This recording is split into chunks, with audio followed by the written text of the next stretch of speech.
Hey guys, we're back at Roseanne's Kitchen Table, and I'm pretty sure you know this lovely young lady that I have sitting with me today. Hey. Miss Anna Kasparian right here. What's going on, guys? You know, we're just having some coffee, shooting the shit, and the year is just about up. I think by the time we post this, it'll be up tomorrow, so you gotta watch quick. And we want to talk about some of the biggest stories of the year and the things that we were talking about all year, but not just kind of recapping them, which everyone knows all the stories already, but sort of how we as newsy people, are we? Are we news people? Yeah, we're newsy people. We're newsy people. How they sort of affected us and how we dealt with the coverage of stuff. Yeah. So I thought a good one to start with, because I think it was probably the most over-the-top coverage, is the plane. Let's start with the plane. I almost said Ebola there, because that had pretty over-the-top coverage too.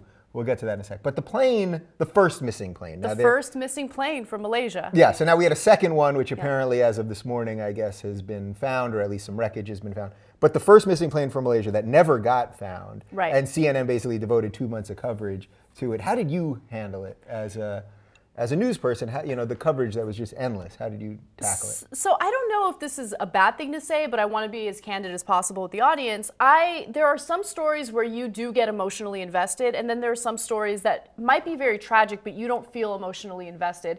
And this was a story where I didn't have any emotional investment. And so whenever we reported on it, I made sure to just give the facts. And anytime there was any pressure to give my opinion about it, it was difficult. Yeah. Because when you're not emotionally invested in this particular story, you don't really know what to say. It's a missing plane. So all you really can do is give the audience the information, and then if they want to speculate, sure. But speculation was rampant with that story. So we'll talk about the speculation in a sec. But the emotional investment thing, I think, is kind of interesting, because it was obviously a huge tragedy. Hundreds of people dead and or missing. It's, we still don't know what happened. But I agree, it didn't hit me like people were already joking about it within 24 hours. They say comedy's tragedy plus time, but in this case it was like the joking started immediately, and then when this plane this past week, immediately the jokes kicked in. So why do you think it didn't hit you emotionally? First of all, let me say I don't know if I agree with people joking around about it. It was still a tragedy, and I feel terrible for the victims and the victims' family members. But at the same time, I can't really explain why I didn't feel emotionally invested in it. Maybe it was because, there weren't people that I could relate to. I don't know. It's really do you think it difficult would? to say. So you would have probably felt differently if it was an American plane, let's say, or a plane that left America, maybe. Like I don't. These are all the pieces that like. I think that doing this job, and this is a difficult thing to admit, has really desensitized me to stories where deaths are involved. Yeah. There are some cases where injustice is also involved with death, and that's when I do become emotionally invested. But in this case, it was like, so we've covered so many stories about people dying in war and so many people dying of chemical attacks in Syria, and it's like, unfortunately, you do become desensitized to it, and I hate that about myself. I hate that I've become that person. Yeah, and actually almost everyone that I've been doing these with, we've talked about just sort of the overload of news, and like you only have a certain amount of brain space for all this. Anyway, we actually didn't even cover it on my show because I knew there was so much, and everyone was joking about CNN and the black hole theory and blah, blah, blah, that we just let it go. So let's move on to the other one, which was, so Ebola, I think, was the other sort of media crazy one. Because we had a good month where people thought it was going to be like The Walking Dead. Like zombies were coming to get us. And now it's kind of just, at least for the American whatever, it's kind of fizzled out, right? Yeah, it has fizzled out. It's amazing because with news, there seems to be like a flavor of the month, and Ebola was certainly a flavor of the month. It's still a problem in Africa right now, but for some reason, journalists have decided, there are other things to focus on. Yeah.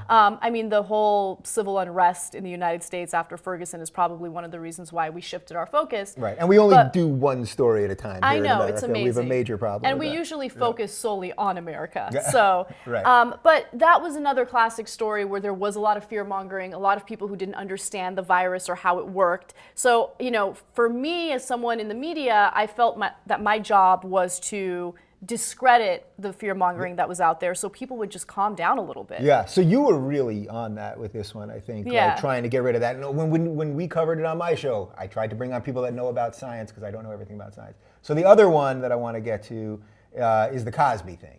Because as I've talked about many times, Bill Cosby was my childhood hero. I saw Bill Cosby himself in 1983, 7 years old, and I realized I wanted to do comedy.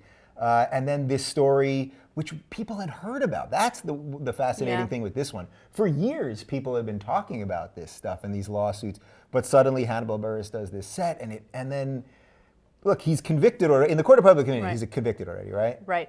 I mean, honestly, he is. Judd Apatow went Yeah. after a bunch of Canadian venues that are still hosting him for stand-ups. Yeah. And I think that it's an interesting case because he hasn't been convicted and he did settle in 2006 out of court. Yeah. So it's really difficult for people who really love him to accept the fact that there's a huge possibility that he sexually assaulted or raped a lot of these women. And that's exactly how I felt, because we were doing these stories and I was physically like, I didn't feel right even talking about it. So I want to give him the benefit of every doubt. Right. And then at the same point, if it had been some comedian that I didn't like, of course I wouldn't have been doing that. So that's sort of about that personal connection that you need to every story. For that one, it was very hard for me to talk about. And also, I can understand people who might hear one or two accusations and discredit the women, right? Because, oh, well, this is a famous person who has a lot of money, they're looking for money. But we're talking about more than 24 women, many of which want absolutely no money or no,